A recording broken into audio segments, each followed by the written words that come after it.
So one of the ways we can learn things by heart is to have some kind of visual diagram or even a story that you can remember the different parts of, which will help you remember what it is you have to learn.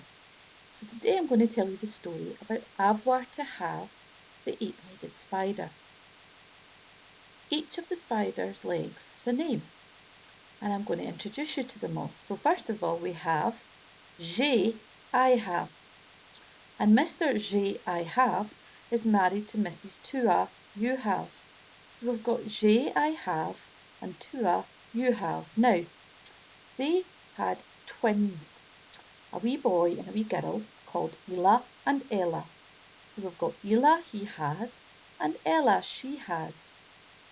Okay, so it was quite a big family.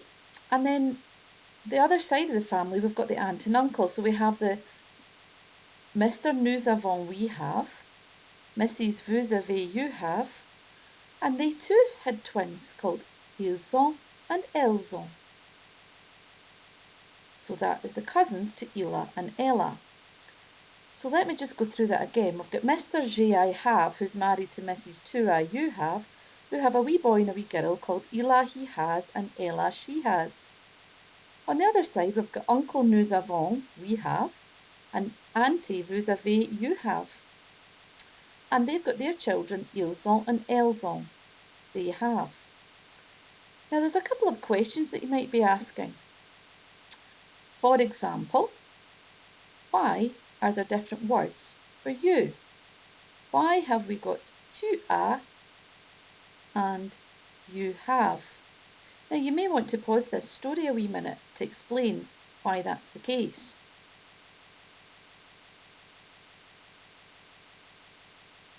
So the reason in French we have two different words for two, it's because it depends on who you're talking about. If you're talking about one person, a single person, who's someone you know really well, so a member of your family or a friend or someone who's younger than you, then you use tu as. So it's the informal way. If you're talking about someone more than one person, so plural, so if I was addressing the whole class, then I would use vous, or a more formal setting, so someone who's older than you, like a teacher, or a doctor, or someone you don't know, so very formal way of addressing someone is vous. Okay. The next question some of you might be asking is why we have two different words for they have. Why do we have ils ont and elles ont? And the reason we have ils ont and elles ont is because if you're talking about a group of people who are all masculine, or a group of things which are all masculine, the nouns are all masculine, then it's ils ont. If they're all feminine, then it's elles ont. Now in French, if the group is mixed, then you use ils ont as the default for they. So let's just go over that again. We've got j'ai, I have. We've got tu as, you have. We've got Ela and Ella, he has and she has. We've got nous avons, we have. Vous avez, you have, plural or polite. And ils ont and elles ont for they have. And that is the story of avoir to have, the eight-legged spider.